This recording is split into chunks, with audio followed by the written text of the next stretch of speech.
नमस्कार, ब्लैक रोज चैनल की ओर से आप सभी को चैत नवरात्रि और रामनवमी का बहुत बहुत शुभकामनाएं। आज हम जानेंगे रामनवमी क्यों मनाते हैं। रामनवमी का त्यौहार चैत मास के शुक्ल पक्ष की नवमी को मनाया जाता है।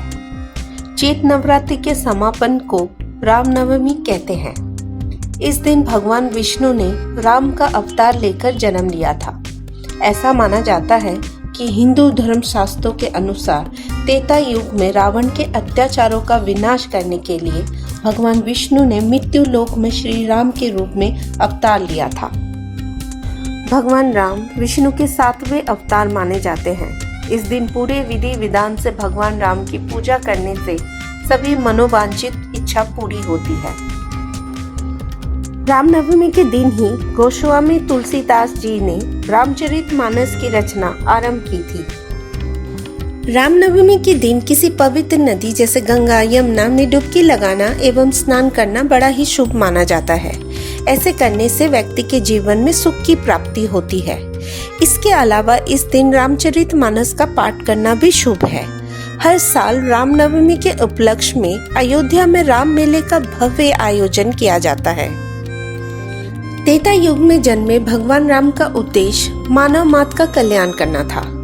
मानव समाज के लिए एक आदर्श पुरुष की मिसाल पेश करना और अधर्म का नाश करना था।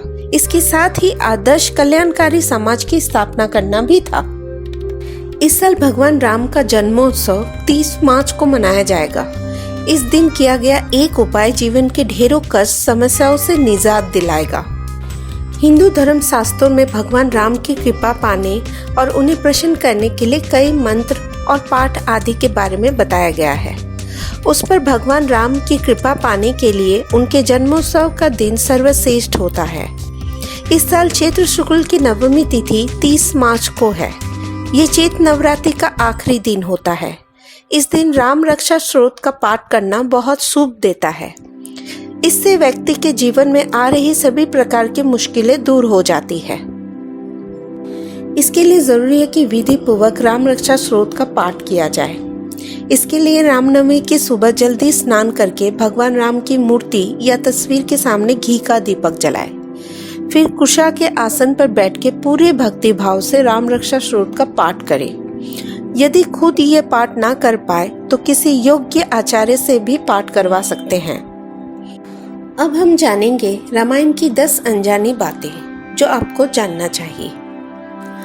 मर्यादा पुरुषोत्तम प्रभु श्री राम के प्रभावशाली चरित्र पर कई भाषाओं पर ग्रंथ लिखे गए हैं, लेकिन 2 मुख्य ग्रंथ प्रमुख है। इसमें पहला ग्रंथ महर्षि वाल्मीकि द्वारा लिखा रामायण। इस पवित्र ग्रंथ में 24,000 श्लोक, 500 उपखंड तथा 7 कांड है।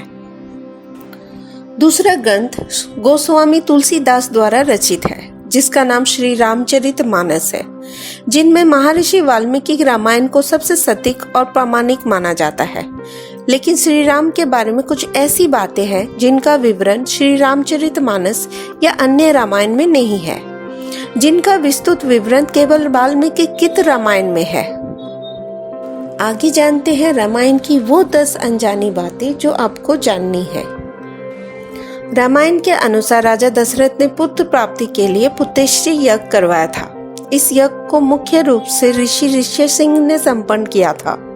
ऋष्यसिंह के पिता का नाम महर्षि विभांडक था। एक दिन जब वह नदी में स्नान कर रहे थे, तब नदी में उनका वीर्यपात हो गया। उस जल को एक हिरनी ने पी लिया था। इसके फलस्वरूप ऋषि ऋष्यसिंह का जन्म हुआ था। हिंदू धर्म में 33 करोड़ देवी देवताओं की मान्यता है, जबकि रामायण के आरण्य कांड के 14वें संग के 14वें श्लोक में सिर्फ 33 देवता ही बताए गए हैं। ग्रंथ के अनुसार 12 आदित्य, 8 वासु, 11 रुद्र और 2 अश्विनी कुमार, ये कुल 33 देवता है। महर्षि वाल्मीकि द्वारा रचित रामायण में सीता स्वयंवर का वर्णन नहीं है। रामायण के अनुसार भगवान राम एवं लक्ष्मण ऋषि विश्वामित्र के साथ मिथिला पहुंचे। तब विश्वामित्र ने ही राजा जनक से श्री राम को वह शिव धनुष दिखाने के लिए कहा। तब भगवान श्री राम ने उस धनुष को उठा लिया और प्रत्यंछा चढ़ाते समय वो टूट गया। राजा जनक ने ये प्रण लिया था कि जो भी इस शिव धनुष को उठा लेगा उसी से वो अपनी पुत्री सीता का विवाह कर देंगे। विश्व विजय के दरमियान जब रावण स्वर्गलोक पहुंचा तो उसे रामभा नाम की अप्सरा दिखाई दी। रावण ने उसे पकड़ लिया। तब रामभा ने कहा कि आप मुझे इस तरह स्पर्श ना करें, मैं आपके बड़े भाई कुबेर के बेटे नल कुबेर के लिए हूँ, इसलिए मैं आपकी पुत्रवधू हूँ। लेकिन रावण ने नहीं माना और उसने रामभा से दुराचार किया।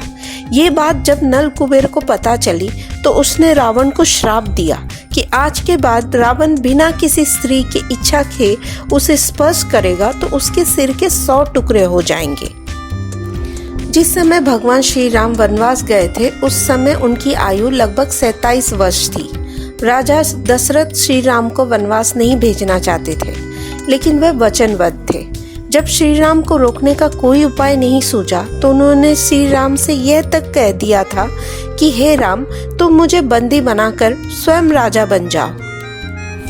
प्रभु राम के भाई लक्ष्मण ने रावण की बहन सुपर्णखा के नाक कान काटे जाने से क्रोधित होकर ही रावण ने सीता का हरण किया था। लेकिन स्वयं सुपर्णखा ने भी रावण को सर्वनाश होने का श्राप दिया था। दरअसल सुपर्णखा के पति का नाम विद्युतजीव था। वह कालकेय नाम के राजा का सेनापति था। रावण जब विश्व युद्ध पर निकला तो कालकेय से उसका युद्ध हुआ। उस युद्ध में रावण ने विद्युतजीव का वध कर दिया। तब सुपर्णखा ने मन ही मन रावण को श्राप दिया कि मेरे ही कारण तेरा सर्वनाश होगा। जिस दिन रावण सीता को हरण कर अपनी अशोक वाटिका में लाया, उसी रात को भगवान ब्रह्मा के कहने पर देवराज इंद्र माता सीता के लिए खीर लेकर आए। पहले देवराज ने अशोक वाटिका में उपस्थित सभी राक्षसों को मोहित कर सुला दिया। उसके बाद माता सीता को खीर अर्पित की, जिसके खाने से सीता की भूख प्यास शांत हो गई। सीता हरण करते समय जटायु नाम के गिद्ध ने रावण को रोकने का प्रयास किया था। रामायण के अनुसार जटायु के पिता अरुण है। ये अरुण ही भगवान सूर्यदेव के रथ के सारथी है। जब भगवान राम और लक्ष्मण वन में सीता की खोज कर रहे थे, उस समय कमंदन नामक राक्षस का प्रभु राम और लक्ष्मण ने वध कर दिया। वास्तव में कमंद एक श्राप के कारण राक्षस बन गया था। जब श्री राम ने उसके शरीर को अग्नि में समर्पित किया तो वो श्राप से मुक्त हो गया। कमंद ने ही श्री राम को सुग्रीव से मित्रता करने के लिए कहा था। जब काफी समय तक राम रावण का युद्ध चलता रहा, तब अगस्त्य मुनि ने ही श्री राम से आदित्य हृदय स्रोत का पाठ करने को कहा, जिसके प्रभाव से भगवान श्री राम ने रावण का वध किया। ये थी रामायण की 10 अनजानी बातें जो आपको जानकर आशा है कि अच्छी लगी होगी। अब हम जानते हैं रामनवमी का शुभ मुहूर्त। हिंदू पंचांग के अनुसार इस वर्ष चैत्र मास के शुक्ल पक्ष की नवमी तिथि 29 मार्च बुधवार रात 9:07 से शुरू हो रही है। वहीं इसकी समाप्ति अगले दिन 30 मार्च गुरुवार रात 11:30 पर होगी। इस वर्ष रामनवमी की बात करें तो रामनवमी 30 मार्च के दिन मनाई जाएगी और पूजा का शुभ मुहूर्त 11:11 से दोपहर 1:40 तक है। इसके अलावा इस दिन गुरु पुष्प योग पड़ रहा है, जो रात के 10:59 से 31 मार्च सुबह 6:13 तक रहेगा। आगे जानते हैं रामनवमी का पूजा विधि। मान्यताओं के अनुसार रामनवमी के दिन सुबह उठकर ब्रह्म मुहूर्त में स्नान किया जाता है। इसके पश्चात भक्त वक्त का संकल्प लेते हैं। पूजा की सामग्री इकट्ठा की जाती है और पूजा की तैयारी शुरू हो जाती है। पूजा की थाली में प्राय तुलसी के पत्ते और कमल के फूल अवश्य सम्मिलित किए जाते हैं। राम दरबार या श्री राम की तस्वीर के समक्ष गंगा जल छिड़ककर धूप और दीप से पूजा की जाती है। श्री राम की मूर्ति या तस्वीर पर माला और फूल अर्पित किए जाते हैं और पूजा में राम रक्षा श्लोक का पाठ किया जाता है। इस दिन विष्णु सहस्त्र नाम का पाठ करना भी बेहद शुभ माना जाता है। इसके बाद श्री राम को भोग चढ़ाया जाता है और पूजा की समाप्ति होती है। आशा करते हैं कि इस रामनवमी के उपलक्ष्य में ये महत्वपूर्ण जानकारियाँ आपको अच्छी लगी होगी। प्लीज लाइक, शेयर और सब्सक्राइब जरूर कर दीजिएगा। आपके प्रोत्साहन से ही हमें आगे कार्य करने को मदद मिलती है।